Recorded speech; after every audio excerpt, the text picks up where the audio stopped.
ओम नमः शिवाय। आज हम भगवान शिव के उज्जैन के महाकालेश्वर मंदिर की कथा के बारे में बात करेंगे। कथा शुरू करने से पहले जो इस चैनल पर नए आए हैं और चैनल को सब्सक्राइब कर ले और वीडियो को अपने सगे संबंधियों के साथ शेयर जरूर करें और विनती है वीडियो को पूरा देखें, तभी आपको उसका फल मिलेगा। जय महाकाल। हिंदू धर्म में सबसे पूजनीय देवताओं में शामिल भगवान शिव को अनेक नामों से पुकार जाता है, जैसे शिवा, नीलकंठ, भोले भंडारी, शिवाय, शंकर भगवान, महाकाल आदि। देश के विभिन्न जगहों पर भगवान शिव से जुड़े 12 ज्योतिर्लिंग हैं, जिनमें से महाकालेश्वर ज्योतिर्लिंग सबसे अधिक प्रसिद्ध है, जो मध्य प्रदेश के उज्जैन में स्थित है। भगवान शिव के इस भव्य ज्योतिर्लिंग की ख्याति दूर दूर तक है। महाकालेश्वर ज्योतिर्लिंग उज्जैन शिप्रा नदी के तट पर बसा हुआ है।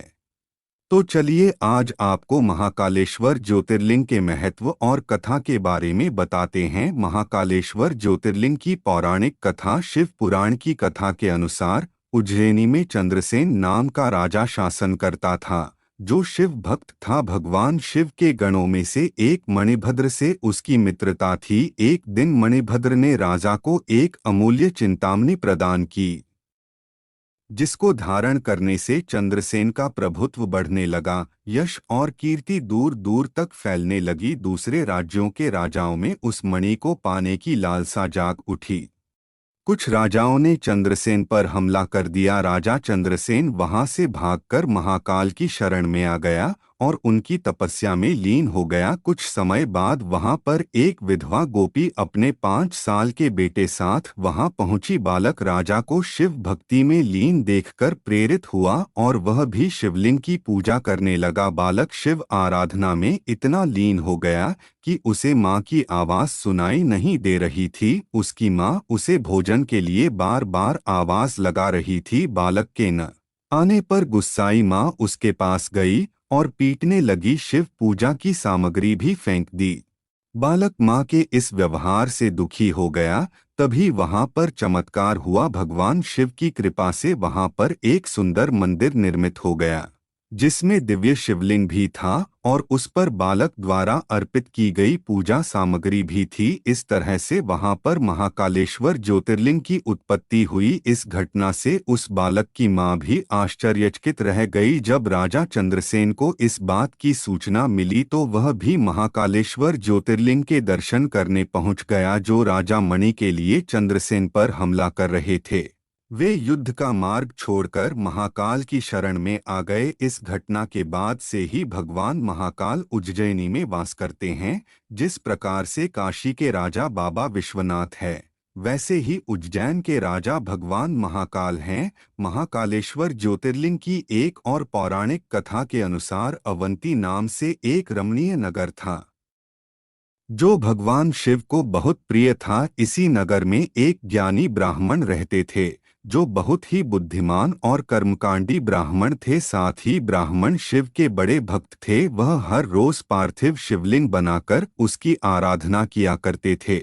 ब्राह्मण का नाम वेद प्रिय था, जो हमेशा वेद के ज्ञान अर्जित करने में लगे रहते थे। ब्राह्मण को उसके कर्मों का पूरा फल प्राप्त हुआ था। रत्नमाल पर्वत पर दूषण नामक का राक्षस रहता था। इस राक्षस को ब्रह्मा जी से एक वरदान मिला था। इसी वरदान के मद में वह धार्मिक व्यक्तियों पर आक्रमण करने लगा था। उसने उज्जैन के ब्राह्मणों पर आक्रमण करने का विचार बना लिया। इसी वजह से उसने अवंती नगर के ब्राह्मणों को अपनी हरकतों से परेशान करना शुरू कर दिया। उसने ब्राह्मणों को कर्मकांड करने से मना करने लगा, धर्म कर्म का कार्य रोकने के लिए कहा।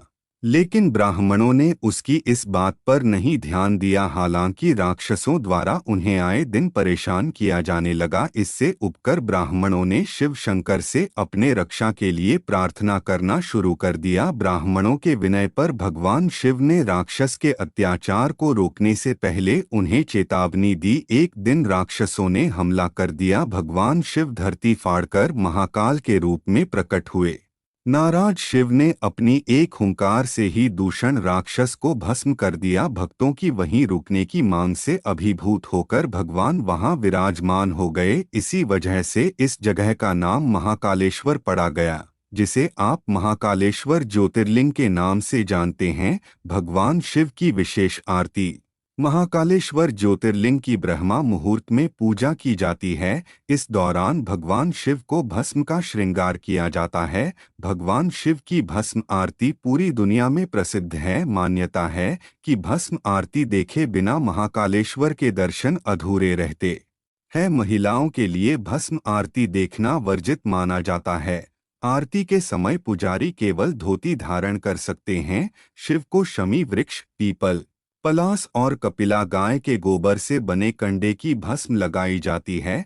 यहाँ महाकाल की शाही सवारी और नागचंद्रेश्वर मंदिर भी पर्यटकों को अपनी ओर आकर्षित करते हैं। भगवान शिव की आरती के समय ऐसा प्रतीत होता है जैसे भगवान शिव हमारे आसपास हों। इस लेख में निहित किसी भी जानकारी सामग्री गणना की सटीकता या विश्वसनीयता की गारंटी नहीं है। विभिन्न माध्यमों, ज्योतिषियों, पंचांग, प्रवचनों, मान्यताओं, धर्म ग्रंथों से संग्रहित कर ये जानकारियां आप तक पहुंचाई गई हैं। हमारा उद्देश्य महज सूचना पहुंचाना है।